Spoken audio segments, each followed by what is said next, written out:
Welcome to the Leadership Launchpad, brains behind the business. I'm Rob Kalwarowski, and I'm flying solo today. Well, not exactly. I have a special guest with us, but Susan's out. And so we have to start off the show with a quote as always. And I have one here from Mary Kay Ash. And she says, "Don't limit yourself. Many people limit themselves to what they think they can do. You can go as far as your mind lets you. What you believe, remember, you can achieve." And it's something we see a lot with folks out there, that we work a lot with mindset. And so finding those edges and then working through your mind to increase them, that's how you're going to get to the next level. And of course, a special guest, the co-founder of ZaiNar, and also my classmate at MIT, Eric Roselli, is with us today. Eric, how are you? I'm very good. It's good to see you again, Rob. Thanks for having me on. Yeah, thanks for joining us. And of course, I mean, we have a lot to talk about. But Eric, before we get into the leadership that you're working on, can you tell us a little bit about you? Yeah, so my name's Eric. I met Rob here at MIT, but that was just the starting point of my education. So I'm from Texas originally, was a mechanical engineering undergrad, which set up my career as an engineer, which lasted about 4 to 5 years in the auto industry. So I worked at General Motors, and then after returning to business school, started this company ZaiNar, which you mentioned in the intro. So that's the quick way. It's been, for me, the way I describe it, sometimes I've been on a slow journey from east to west across the US. So from Massachusetts to California by way of Michigan, and an auto career, and living in the Midwest for a period. Yeah, and then you're moving into Japan. So we'll talk about Right. that shortly. Um, but Eric, tell us a little bit about ZaiNar, right? Is what led you to founding that company, and what does it do? Yeah. So for me, ZaiNar was really about starting a company. My business school for me was very much a pivot, which you'll hear people say. I had an engineering job, which I really liked out of school, out of undergrad. And as I started learning in that job and doing different roles throughout the company at GM, I realized the scale of the problems that General Motors works on was just so amazing. They had this massive supply chain, all these suppliers that reached around the globe, not to mention the, many tens of thousands of engineers that sit in Michigan and design the products. And so I think what I started to realize, I felt a little naive suddenly when I was in my first job, thinking, oh, I feel like I'm an engineer here and I'm learning a bunch of stuff, but there's this whole other world of structure out there. And that structure that I think I sensed at the time was basically, the economy, how modern corporations flow. And so that led me to business school. At business school, I'm like, how do I learn how to do this? And the best way to learn is by doing. So ZaiNar is a company that we started out of Stanford. I met my co-founders there at Stanford in something called the Venture Lab. We're a real-time radio location platform. So we track the location of any electronic device with a signal. That's phones, drones, cars, IoT devices. And yeah, we provide data to our customers about location in order to improve their business. So this, as we were talking a little bit in the past, Rob, ZaiNar has customers that could be in construction and supply chain, all the way up to a normal consumer that uses their phone for location. Amazing. Now, Eric, I got to ask a little bit about your leadership. And so, can you tell me how that's evolved, either when you were at GM or then now as a co-founder?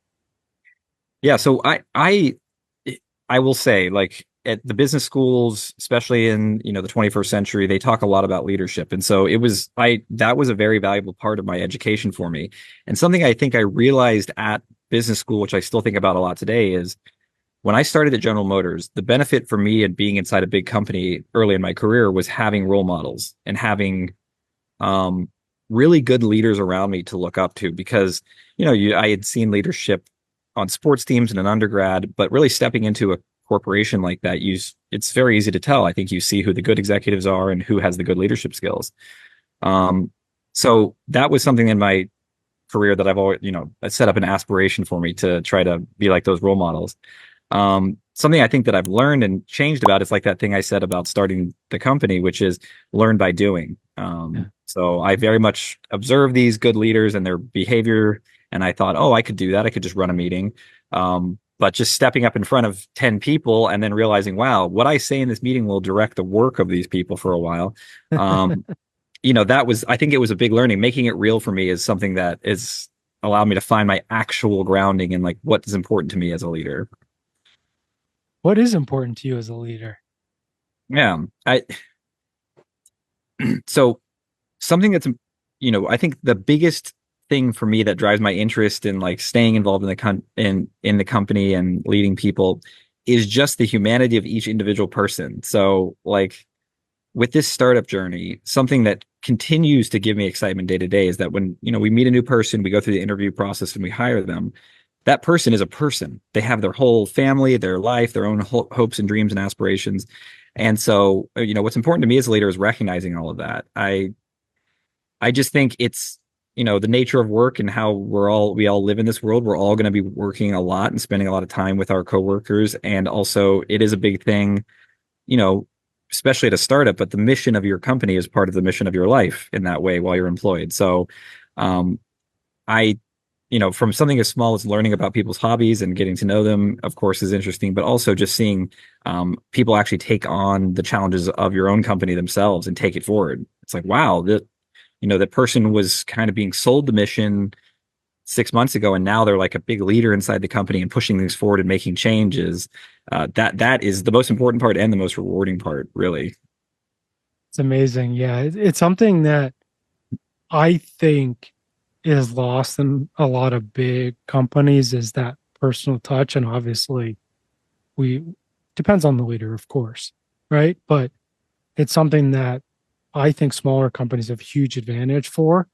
And even, it's seeing those folks take on the mission as well as developing them on the way and pushing them to their next level too.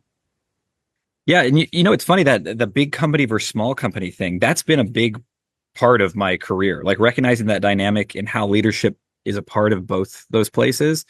I listened to a little bit of another classmate of ours, Patrick's episode, and was talking about how you can be a leader in any part of the organization. I really think that's true. Like, even though General Motors was a massive corporation, the best leaders there, the biggest managers have 8 to 16 person teams, and that's not that many people. You can really know those people around you, and I feel like maybe I'm old fashioned in that sense. I really feel like you should know your team.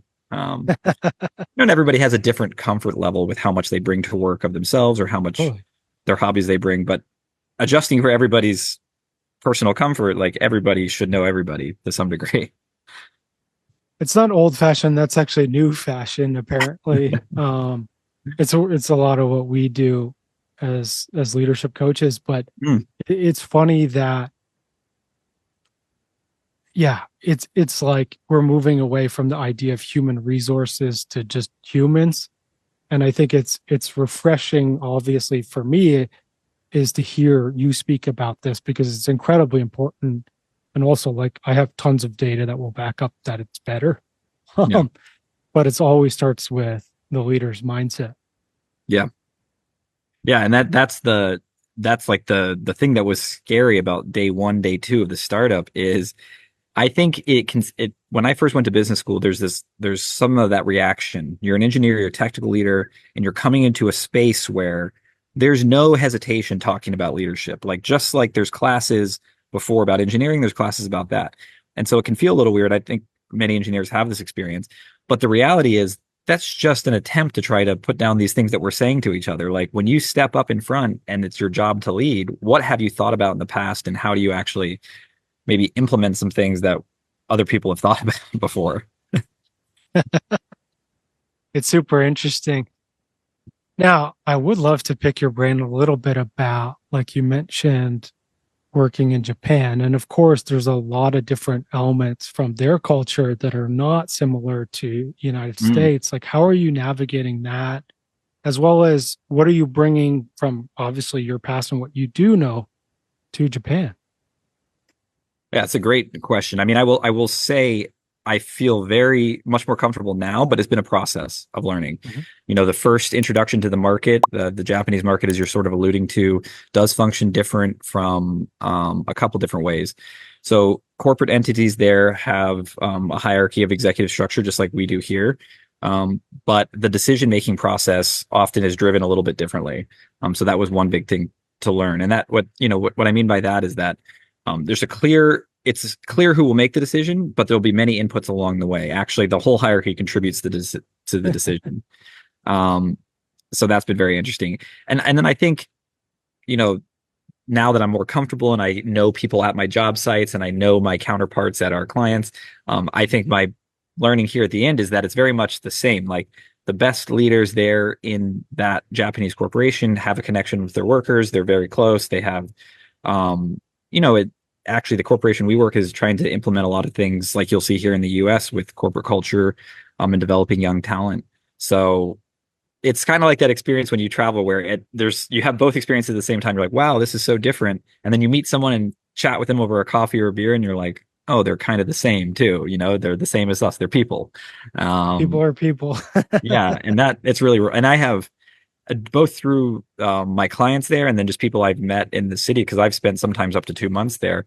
I've got personal friends in Japan now and people that I WhatsApp with and talk to. And that really helps too, because it just, it's like the touch points to the culture and what people are actually interested in their day-to-day life there. So have you done one of the naked steam baths or spas yet? So I have not done an onsen yet. I have not. I have not. I've been told everybody keeps I need to do it. I need to do this next time. I'm going back next month. So Yeah, it was something. Actually, it was interesting, right? So I did my TED talk last year, and then the day after, the the organizer was like, "Hey, we want to take you around Kumamoto." So we did the castle and stuff, and then he's like, "Hey, do you want to go to this like spa?" And so it was, I think it was close to 200 years old, wow. and yeah, and he knew the person who owned it, and so they kept it open later because we were late. And so yeah, we went into the like spa, um, and it was like naked and doing the thing, and it was just like it was interesting because um, like I was basically like they told me it was like this is how you show your vulnerability and your build relationships is through this. It's Wow. an interesting way of thinking about it, but it's totally real. Yeah. And that's another thing you mentioned in there, like the age of that spa. Like that's another thing that I've recognized, the value of institutions in Japan. And like the company, one of our clients now is 180 to 185-year-old corporation. And so there is a lot you talk about things like culture and values and shared vision and like what's the reason that we're all doing this thing. And there is some very powerful forces. And that's something that is, I think, aspiration. It should be aspirational for any startup to look ahead and be like, wow, this is what this could become. Yeah. Let's talk about that. Like, what are some of your aspirations as you're building forward? Yeah. Um, I will say like right now, I very much in the building phase. So I feel very happy to have my aspirations are to build this company, to build it bigger, and to make something sustainable in the long run. But looking longer than that, at GSB, they say change organizations, make change the world. And so my mission and my feeling in life really is to make an impact. And with the corporation, I think like it's very interesting to have a lot of scale and to be able to make an impact like that. But also it's really to make an impact on the people around me. Our company right now is about 40 to 60 people, and that's a lot of people. So some of those things I was saying about what I feel is important about leadership, even separating like all the high aspirations of how far we can go and how big the company can grow. Right now, what I do on a day-to-day basis makes an impact on all those people. And so that's really where I'm focused right now. Like I have to say, admittedly, something about getting into the startup, when I was in my old job, there was a very clear progression towards if you do better in this role, you can move forward and progress that way. something that has been something I've had to reckon with in doing a startup is that it's very unclear what comes next. So all my aspirations and hopes are sort of general, like build bigger and build better and learn new things.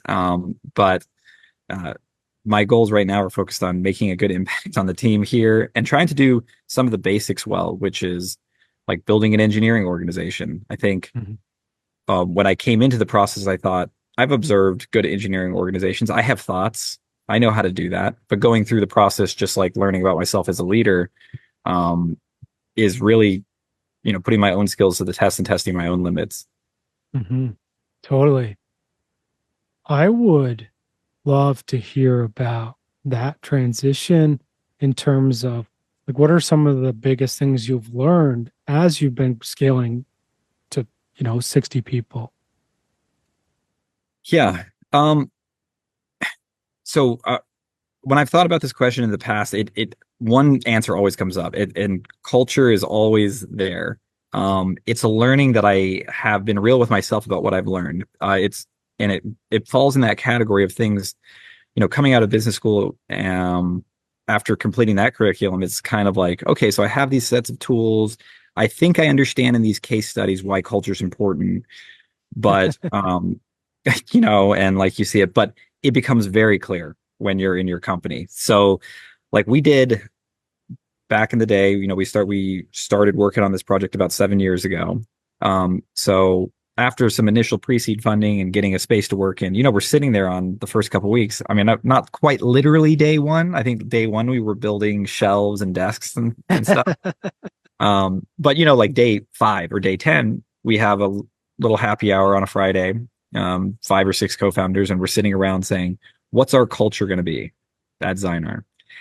And so we did this exercise. It wasn't a groundbreaking exercise. It was something we'd learned at school. We did an exercise where everybody sort of wrote down just in a bullet form what's important to them, these 10 or 20 things.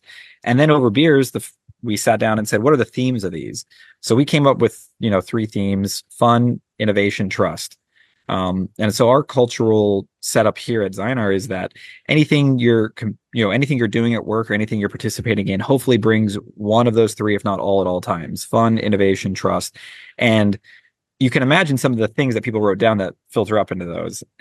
Like my co-founders and the people we've ended up hiring, no, they end up becoming the people that are like you, because that's how your hiring process works. So everybody likes to have fun. Like, I won't spin the camera now and make everybody sick, but we have like a ping pong table here that we are obsessed with our tournaments on. We recently added like a golf net, so there's stuff like that.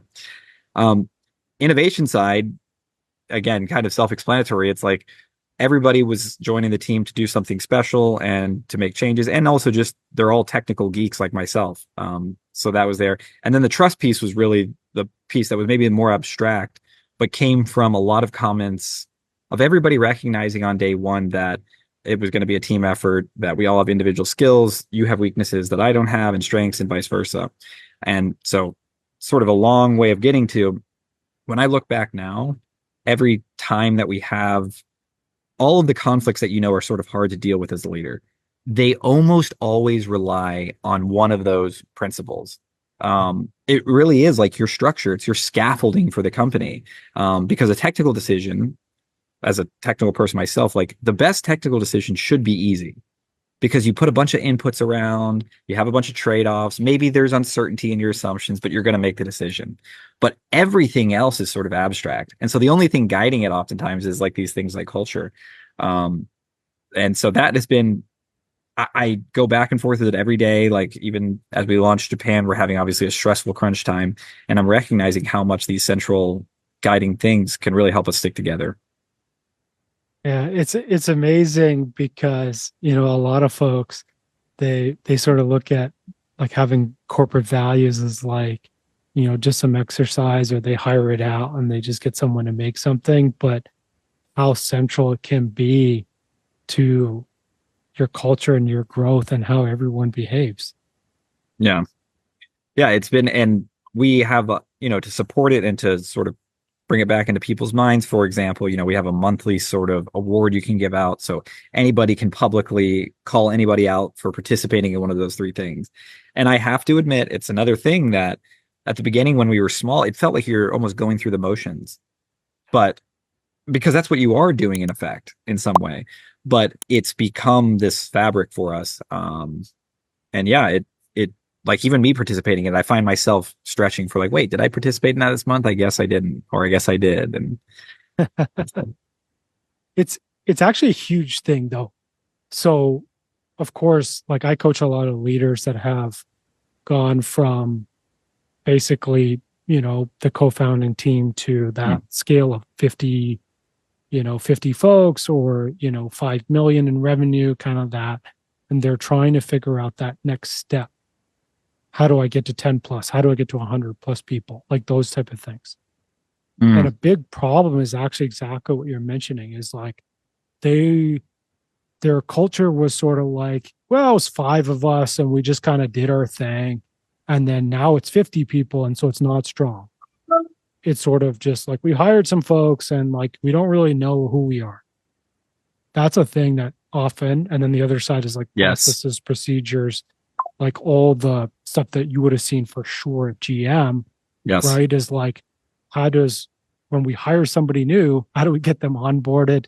And how do we make sure that their work is actually like effective and useful versus, when there's five of you, it's like you hire somebody and you're like, hey, I want you to do anything and everything. yep. Yeah. Yeah, and you start, it's like that there's these ebbs and flows in startups where at the beginning a person like that can be really effective because there's so many things to do. And then you can start losing efficacy at a certain scale. Yeah, the scaling portion of this of entrepreneurship and like in what you're talking about with leadership is just so much a part of everyone's experience in the entrepreneurial world. It's funny, and it's also, well, it's also part of the leader's growth, right? And what I Mhm. see often is, well, of course I'm working with leaders who are on that growth, but there are a lot of folks that are not on there, and they're the ones that they get replaced. And Yeah. it's like the stat I think is like 80% of founders, CEOs who have venture capital, they basically get turfed by their investors for Mhm. somebody who is that growth leader that'll take them from the 5 to 10, 20 million. Yes. Yeah. That's a hard bridge sometimes to increase in scale. For sure. Yeah, it's never easy, of course. It's never Yep. easy. Now, Eric, you mentioned a little bit about playing in that uncertainty. Mm. Like, how do you manage that, or how do you think about that? Yeah, I mean, this is a little bit connected, but you were mentioning, you were just talking about like, the importance of culture. I just say like this factors into uncertainty too.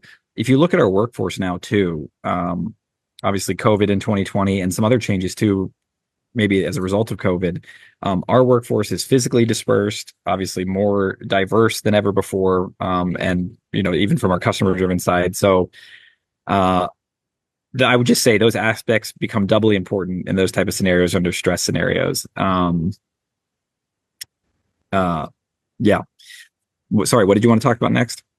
Yeah, I mean, it's the same thing. It's like, how do you manage that uncertainty? Like, of course, COVID threw us all a wrench. Everything's changed.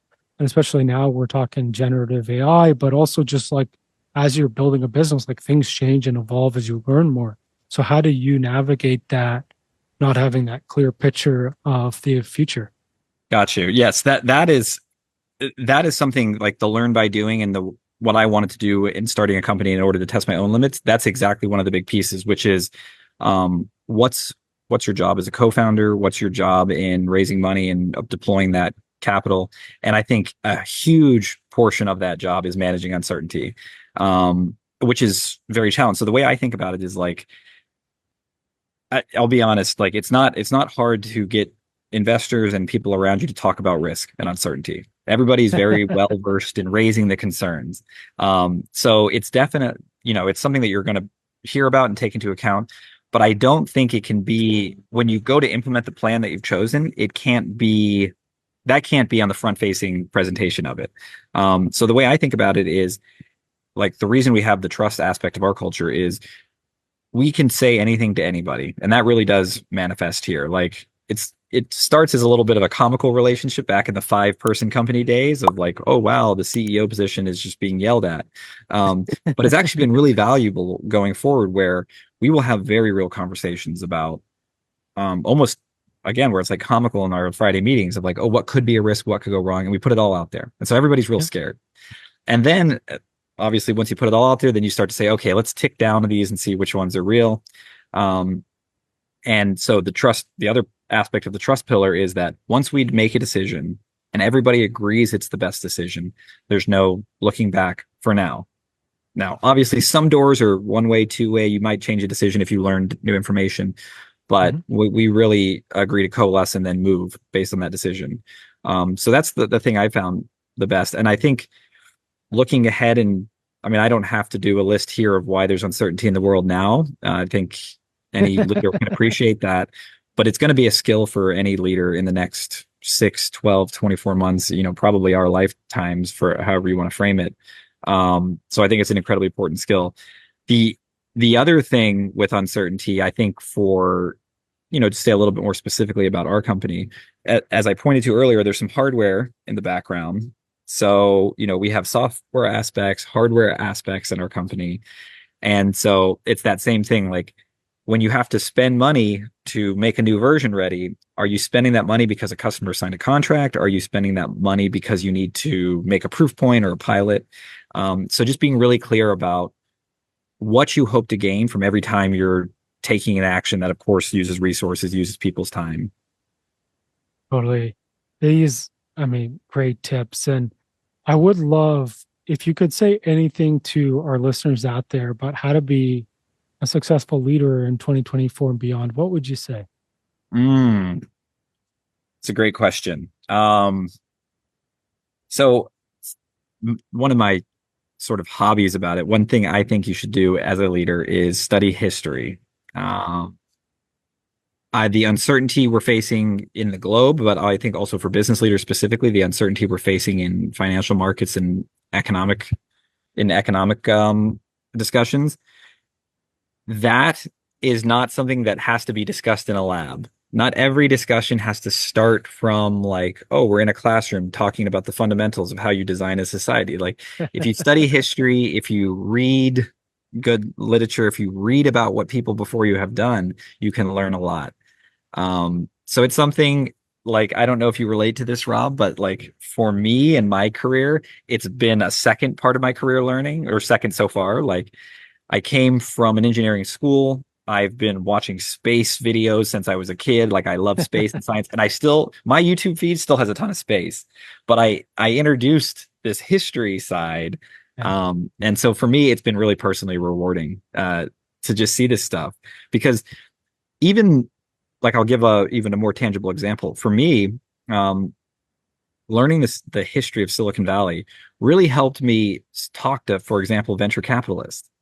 Because I came in at, from our era and our generation, we sort of saw the Silicon Valley after 2001, and Facebook was already there and things like that. This is post 2007, 8, things like that. And so by learning some of where we came from, that's all the venture cap, that's their whole world. So that would be one tip.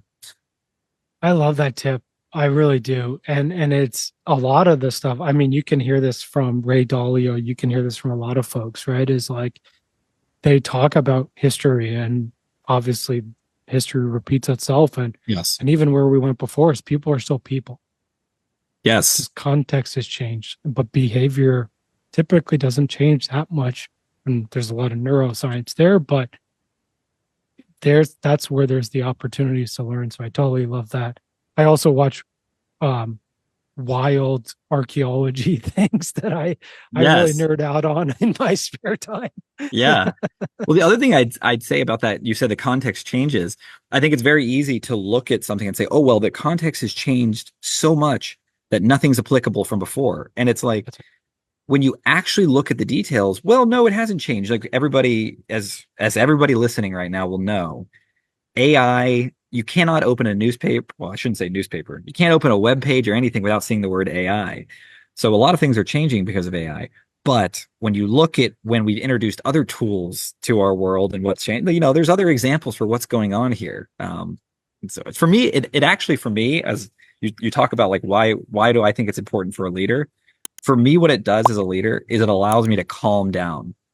And like that would be another aspect of leadership that I would talk about is being able to bring forward a calm sense of leadership so that people can, it's like we're saying people are people, so they have their own life that they're going to be worried about. If they can come to work and be a little bit more calm, I think that's a very good thing for people. I certainly want my job to feel that way. We can totally work on that at another time, but it's actually a big part is when you talk about trust, always we start as with folks is self-trust. And that's the part where you're talking about feeling calm. Yes. It's also when we talk about navigating uncertainty is like having the trust that we can do hard things, we can push our limits, we can get out there, and yet we're not going to completely fall over. Like, yeah, things may not work out perfectly, but we've learned, we've adapted, we've done all these things before, right? And I'm sure you could list 100 things, hard things that you've done, in your life. I mean, MIT and Stanford are two huge obvious ones, but like there's so many, right? And it's developing that, which is just like keeping that in mind, and more than in mind is like in your experience, which is that next level of, I love that. I love that concept or that phrase you said, self-trust. Yep. I mean, for me personally, that's been a big part of my journey, which is that it's that confidence building, doing a pivot in career, and being able to trust that you have an idea and you should present it and see if it's good. Love it. Yeah, absolutely. Now, we'd love to ask you, of course, if folks want to connect with Eric, I've dropped his LinkedIn in the podcast notes, as well as you can head on over to ZaiNarTech.com. That's ZaiNar Tech.com and check it out there. How can our listeners support you, Eric? I would love to talk to anybody. First of all, that's a big part of what I love about Silicon Valley is the networking piece. So, anybody that wants to talk about location technologies, the future of communication networks, but also if you want to talk about that history piece, reach out. The other part of my role that I'm working on is some of our work with the U.S. government for protecting mission capability going forward for communication systems. So reach out to me about that space. And then, of course, I would love to talk to people about Japan. So if people have experience in Japan or want to maybe come even work for ZaiNar, if they have Japanese experience or in that market, well, shoot me a message. Absolutely. That'd be incredible for folks out there. So definitely you can hit Eric up on LinkedIn if you want to reach out about those things.